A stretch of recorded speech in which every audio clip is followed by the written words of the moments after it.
Hey everyone, this is Philip, and this is the best of the week for the Everyday Fighter podcast.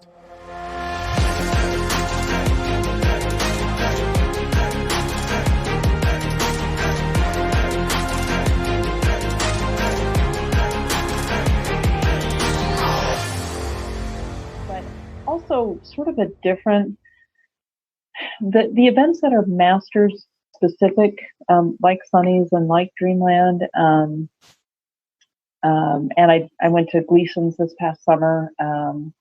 There's a different feel, and I don't really know how to describe it except that when you're at an event with everything from 9-year-olds through teenagers and people in their 20s, some of those boxers want to make a career out of this. They want to become pro fighters. They are, and so the competition is different for them, whereas in Masters boxing, the people who are doing this are doing it because they love the sport. They love the competition. They love the sport. They love the challenge. Because otherwise, there's no other reason to do it. We're not moving our way up through some bracket to then go to regionals and state, and then, you know what I mean?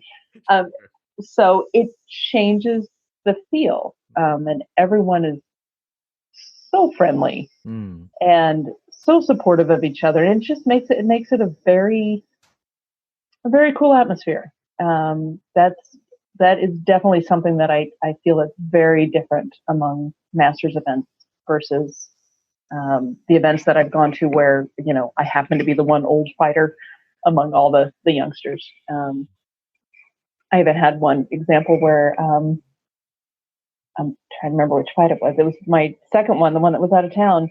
We were lined up. We all did the weigh-in, and first there was one weird instance at the weigh-in because there's all these like little girls, lining up, and then I'm getting in line and I'm pulling off my sweatpants, and someone comes over to me and they're like, "Whoa, what are you doing?" Like I was just some crazy person taking my clothes off, And I'm like, "I'm getting ready to weigh in," and like, "Oh, you're fighting?" Yeah, I am. And then we left from that line to go for the line for the doctor, and I get up to the front of the line and I sit down, and the doctor's listening to my heart and puts the blood pressure cuff thing on, and he did the same thing. Before I sat down, he looked at me like, I think they all thought I was somebody's mom. Like I must be there because my kid is fighting, And I sat down and he looked at me funny and said, "Oh, are you competing?" And I said, "Yeah." And I handed him my book, and so he starts doing the exam, and he's writing stuff down, and then he looks up at me and he says, "You're probably the oldest person I've ever done an exam for." Wow, everyone's just making me feel really confident here today leading into this fight. So there's been some funny, and that's, people just aren't used to seeing it at an event where it tends to be kids and teenagers and maybe people into their 20s, then all of a sudden have a 50-year-old walk in. So at least at Masters specific events, you don't have that sort of like, "Wow, what are you doing?" kind of thing. And I found two very big things to be true. One is that teaching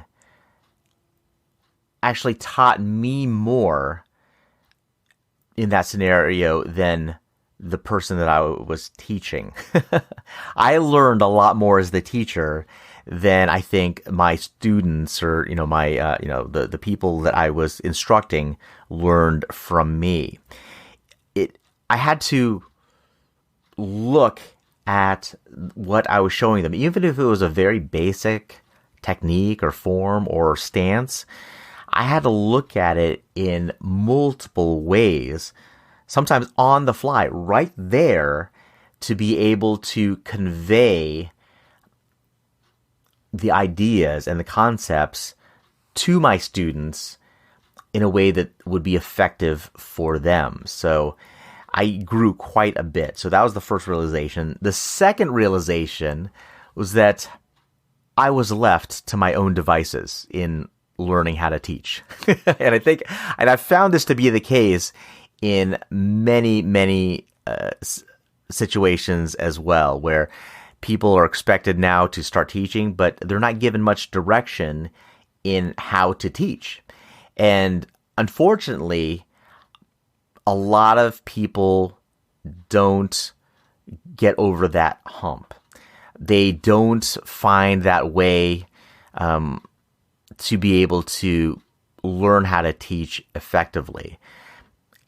And that's a shame, because then not only are they suffering for it, the people that they're instructing are suffering as well. They're not really getting the most that they can out of the lesson. So, and it got me curious, and it got me feeling like I need to do better as a teacher. So one of the things that I found allowed me to do that. So what if I could show you a way to be able to teach anybody anything effectively and simply every single time, so that you're not flailing, you're not struggling, you're not thinking, oh my gosh, I've got to teach this thing that I already know how to do, but I don't know how to teach it to these people, and they're going to be looking at me confused.